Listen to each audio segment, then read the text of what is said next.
वो किसी मरे हुए आदमी या औरत की बदरूह हो सकती थी। अबू जरीज ने भुना हुआ गोश्त खालिद के आगे रखते हुए कहा, खाओ वलीद के बेटे। फिर एक खौफनाक वाकया हो गया। एक बस्ती में एक अजनबी इस हालत में आन गिरा कि उसके चेहरे पर लंबी लंबी खराशें थीं जिनसे खून बह रहा था। उसके कपड़े फटे हुए थे और जिस्म पर भी खराशें थीं। वो गिरते ही बेहोश हो गया। लोगों ने उसके जख्म धोए और उसके मुंह में पानी डाला। वो जब होश में आया तो उसने बताया कि वो दो चट्टानों के दरमियान से गुजर रहा था कि एक चट्टान के ऊपर से एक औरत चीखती चलाती इतनी तेजी से उतरी जितनी तेजी से कोई औरत नहीं उतर सकती। ये आदमी इस तरह रुक गया जैसे दहशतजदगी ने उसके जिस्म की कुव्वत खत्म कर ली हो। वो औरत इतनी तेजी से आ रही थी कि रुक न सकी। वो इस आदमी के साथ टकराई और चीख नुमा आवाज में बोली, तुम आगे जरीद, मैं जानती हूं तुम जिंदा हो, आओ चलें। इस शख्स ने उसे बताया कि वो जरीद नहीं, लेकिन वो औरत उसे बाजुओं से पकड़कर घसीटती रही और कहती रही, तुम जरीद हो, तुम जरीद हो। उस शख्स ने उसे आजाद होने की कोशिश में उसे धक्का दिया। वो गिर पड़ी और उठ खड़ी हुई। ये आदमी इसे कोई पागल औरत समझकर वहीं खड़ा रहा। वो इस तरह उसकी तरफ आई कि उसके दांत भेड़ियों की तरह बाहर निकले हुए थे और उसने हाथ इस तरह आगे कर रखे थे कि उसकी उंगलियां दरिंदों के पंजों की तरह टेढ़ी हो गई थीं। ये आदमी डर के उल्टे कदम पीछे हटा और एक पत्थर से ठोकर खाकर पीठ के बल गिर पड़ा। ये औरत इसी तरह उस पर गिरी और पंजे इसके चेहरे पर गाड़ दिए जैसे भेड़िया अपने शिकार को पंजों में दबोच लेता है। उसने उस आदमी का चेहरा नोच डाला। इसने उस औरत को धक्का देकर परे किया और उसके पंजे से निकल आया, लेकिन उस औरत ने अपने नाखून उस शख्स के पहलू में उतार दिए और उसके कपड़े भी फाड़ डाले और खाल भी बुरी तरह जख्मी कर दी। इस जख्मी ने बताया कि इस औरत की आंखों और मुंह से शोले निकलते हुए महसूस होते थे। वो उसे इंसानों के रूप में आया हुआ कोई दरिंदा समझा। इस आदमी के पास खंजर था, लेकिन उसके होश ऐसे गुम हुए कि वो उसे निकालना भूल गया। इत्तेफाक से उस आदमी के हाथ में उस औरत के बाल आ गए। उसने बालों को मुट्ठी में लेकर जोर से झटका दिया। वो औरत चट्टान पर गिरी। ये आदमी भाग उठा। उसे अपने पीछे उस औरत की चीखें सुनाई देती रहें। उसे बिल्कुल याद नहीं था कि वो उस बस्ती तक किस तरह पहुंचा है। वो उन खराशों की वजह से बेहोश नहीं हुआ था। उस पर दहशत सवार थी। फिर दो मुसाफिरों ने बताया कि उन्होंने रास्ते में एक आदमी की लाश पड़ी देखी है जिसे किसी दरिंदे ने चीर फाड़ कर हलाक किया होगा। उन्होंने बताया कि उसके कपड़े फटे हुए थे और तमाम जिस्म पर खराशें थीं। उस जगह के करीब जहां उस औरत की मौजूदगी बताई जाती थी, एक छोटी सी बस्ती थी। वहां के लोगों ने नकल मकानी का इरादा कर लिया, लेकिन यहूदी जादूगर लैस बिन मोशान पहुंच गया। इसे किसी तरह पता चला कि इस इलाके में एक औरत जरीद जरीद पुकारती और चीखती चलाती रहती है और जो आदमी उसके हाथ आ जाए उसे चीर फाड़ देती है। अबू जरीज ने खालिद को बाकी कहानी यूं सुनाई। उसे बदरूहों के इल्म के साथ गहरी दिलचस्पी थी और वो लैस बिन मोशान को भी जानता था। जब उसे पता चला कि ये यहूदी जादूगर वहां पहुंच गया है तो वो भी घोड़े पर सवार हुआ और वहां जा पहुंचा। 2-3 बस्तियों में पूछता वो उस बस्ती में जा पहुंचा जहां लैस बिन मोशान आकर ठहरा था। अबू जरीज, बूढ़े लैस बिन मोशान ने उठकर बाजू फैलाते हुए कहा, तुम यहाँ कैसे आ गए? मैं ये सुनकर आया हूं कि तुम इस बदरू पर काबू पाने के लिए आए हो। अबू जरीज ने उससे बगलगीर होते हुए कहा, क्या मैंने ठीक सुना है कि वो जो कुछ भी है 2-3 आदमियों को चीर फाड़ डाला है? वो बदरू नहीं मेरे भाई, लैस बिन मोशान ने ऐसी आवाज में कहा जो मलाल और परेशानी से दबी हुई थी। वो खुदाई यहूदा की सच्ची नाम लेवा जवान औरत है। उसने अपनी जवानी अपना हुस्न यहूदियत के नाम पर वक्फ कर रखी थी। इसका नाम यूहवा है। मैंने इसे मक्का में 2-4 मर्तबा देखा था। अबू जरेज ने कहा, इसके कुछ झूठे सच्चे किस्से भी सुने थे। फिर ये भी सुना था कि उसने कुरैश के आदमी जरेद बिन मुसय्यब को तुम्हारे पास लाकर मोहम्मद के कत्ल के लिए तैयार किया था। नाऊज़ु बिल्लाह। फिर मैंने ये सुना था कि तुम और यूहवा मुसलमानों के मुहासरे से निकल गए थे और जरेद पीछे रह गया था। अगर यूहवा जिंदा है और वो बदरू नहीं तो वो इस हालत तक किस तरह पहुंची है? उसने अपना सब कुछ खुदाई यहूदा के नाम पर कुर्बान कर रखा था। लैस बिन मोशान ने कहा, लेकिन वो आखिर इंसान थी, जवान थी, इस बात की कुर्बानी न दे सकी। उसने जरेद की मोहब्बत को अपनी रूह में उतार लिया था। जरेद पर जितना असर मेरे जादू का था उतना ही यूहवा की वालिहाना मोहब्बत का था। मैं समझ गया। अबू जरीज ने कहा, इसे जरेद बिन मुसय्यब की मोहब्बत ने पागल कर दिया है। क्या तुम्हारा अमल और तुम्हारा जादू उस औरत पर नहीं चल सकता था?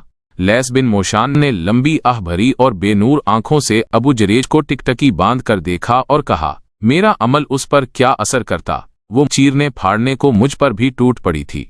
मेरा अमल इस सूरत में काम करता कि मैं इसकी आंखों में आंखें डाल सकता और मेरा हाथ थोड़ी सी देर के लिए उसके माथे पर ठहरता। जहां तक मैं इस इल्म को समझता हूं, अबू जुरीज ने कहा, वो पहले ही पागल हो चुकी थी और तुम्हें अपना दुश्मन समझने लगी थी, और उसे मुझसे दुश्मनी ये थी कि मैं जरेद बिन मुसय्यब को मुसलमानों के रहमो करम पर छोड़ आया था। लैस बिन मोशान ने कहा, मैं उसे वापस ला सकता था, लेकिन वो इस हद तक मेरे तिलिस्माती अमल के ज़ेरे असर आ चुका था कि हम उसे ज़बरदस्ती लाते तो शायद मुझे या यूं हवा को कत्ल कर देता। मैंने उसके जहन में दरिंदगी का ऐसा तासुर पैदा कर दिया था कि वो कत्ल और गारत के सिवा कुछ सोच ही नहीं सकता था। अगर मैं एक दरख्त की तरफ इशारा करके कहता कि ये है मोहम्मद, तो वो तलवार उस दरख्त के तने में उतार देता। मुझे ये तवक्को भी थी कि ये पीछे रह गया तो मोहम्मद तक पहुंच जाए और उन्हें कत्ल कर दे, नाउज़ुबिल्लाह। लेकिन वो खुद कत्ल हो गया। क्या तुम अब भी यूं हवा पर काबू पा सकोगे? अबू जुरीज ने पूछा। मुझे उम्मीद है कि मैं उसे अपने असर में ले आऊंगा, लैस बिन मोशान ने जवाब दिया। अबू जुरीज ने पूछा, क्या तुम मुझे इस काम में शरीक कर सकोगे? मैं कुछ जानना चाहता हूँ, कुछ सीखना चाहता हूँ। लैस बिन मोशान बोला, अगर बुढ़ापा तुम्हें चलने दे सके तो चलो, मैं थोड़ी देर में रवाना होने वाला हूँ। यहाँ के कुछ आदमी मेरे साथ चलने को तैयार हो गए हैं। और फिर खालिद बिन वलीद। बूढ़े अबू जुरीज ने अपने पास बैठे हुए खालिद के कंधे पर हाथ रखकर जज्बाती अंदाज में कहा। हम दोनों बूढ़े ऊंटों पर सवार उस पहाड़ी इलाके में पहुंचे जहां के मुतल्लिक बताया गया था कि एक औरत को देखा गया है। हम तंग सी एक वादी में दाखिल हो गए। हमारे पीछे 10-12 घोड़ सवार और 3-4 शुतर सवार थे। वादी में दाखिल हुए तो उन सब ने कमानों में तीर डाल दिए। वादी आगे जाकर खुल गई। हम दाएं घूमे, हमें कई गिद्ध नजर आए जो किसी मुर्दार को खा रहे थे।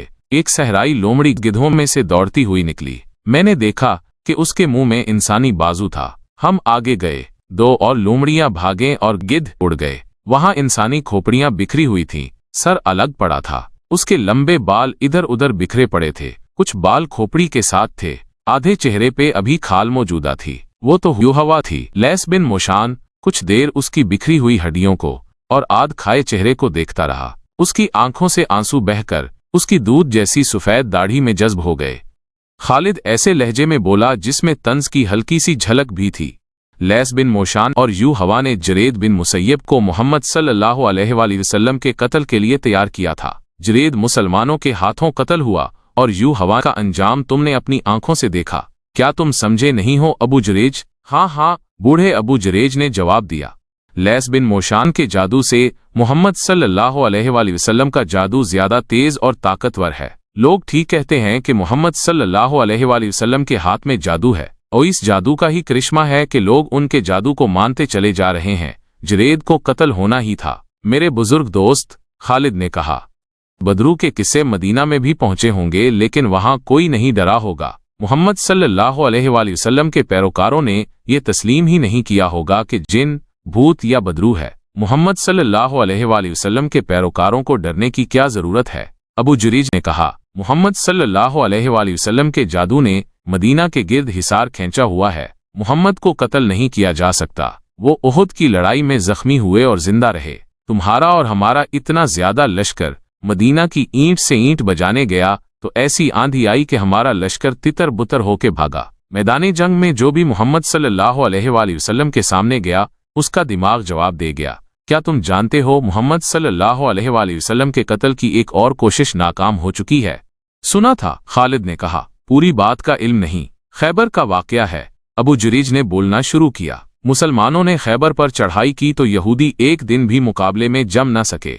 फरेबकार कौम मैदान में नहीं लड़ सकती। खालिद ने कहा, यहूदी पीठ पर वार किया करते हैं, और वो उन्होंने खैबर में किया। अबू जुरीज ने फिर से कहा, यहूदियों ने मुकाबला तो किया था, लेकिन उन पर मोहम्मद सल्लल्लाहु अलैहि वसल्लम का खौफ पहले ही तारी हो गया था। मैंने सुना था कि जब मुसलमान खैबर के मुकाबले पर पहुंचे तो यहूदी मुकाबले के लिए निकल आए। उनमें से बाज मोहम्मद सल्लल्लाहु अलैहि वसल्लम को पहचानते थे। किसी ने बुलंद आवाज से कहा, मोहम्मद भी आए हैं। फिर किसी और ने भी कहा, मोहम्मद भी आए हैं। यहूदी लड़े तो सही, लेकिन उन पर मोहम्मद सल्लल्लाहु अलैहि वसल्लम का खौफ ऐसा सवार हुआ कि उन्होंने हथियार डाल दिए।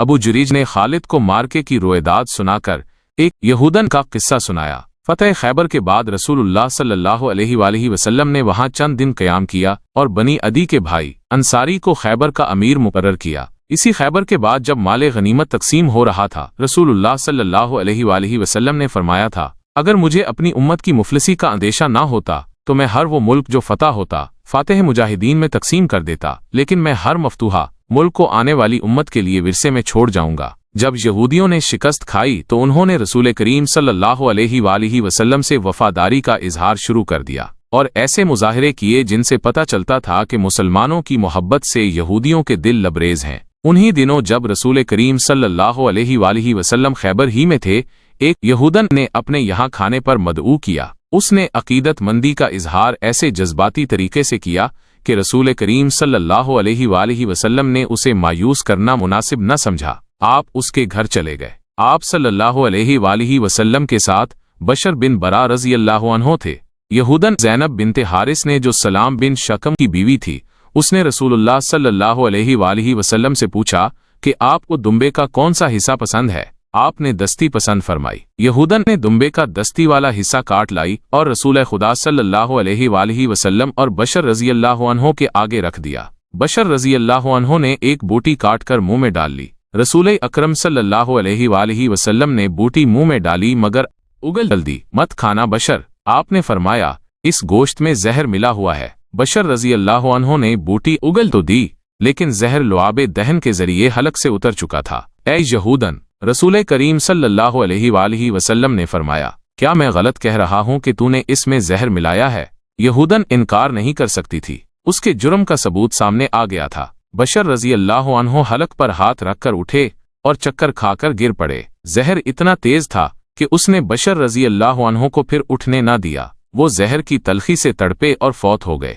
ए मोहम्मद, यहूदन ने बड़ी दलेरी से इतराफ किया, खुदाए यहूद की कसम, ये मेरा फर्ज था जो मैंने अदा किया। रसूलुल्लाह सल्लल्लाहु अलैहि वसल्लम ने उस यहूदन और उसके खामंद के कत्ल का हुक्म फरमाया। खैबर के यहूदियों के साथ आपने जो मुशफ़िकाना रवैया इख्तियार किया था वो उनकी ज़हनियत के मुताबिक बदल डाला। इब्ने इसहाक लिखते हैं कि मरवान बिन उस्मान ने मुझे बताया था कि रसूल सल्लल्लाहु अलैहि वसल्लम जब आखिरी मर्ज में मुब्तला थे, आपने वफ़ात से 2-3 रोज़ पहले उम्मे बशर को, जब वो आपके पास बैठी हुई थीं, फरमाया था, उम्मे बशर, मैं आज भी अपने जिस्म में उस जहर का असर महसूस कर रहा हूँ जो इस यहूदन ने गोश्त में मिलाया था। मैंने गोश्त चबाया नहीं, उगल दिया था, मगर जहर का असर आज तक मौजूद है। इसमें शक्को शुबा नहीं कि रसूल सल्लल्लाहु अलैहि वसल्लम की बीमारी का बायस यही जहर था।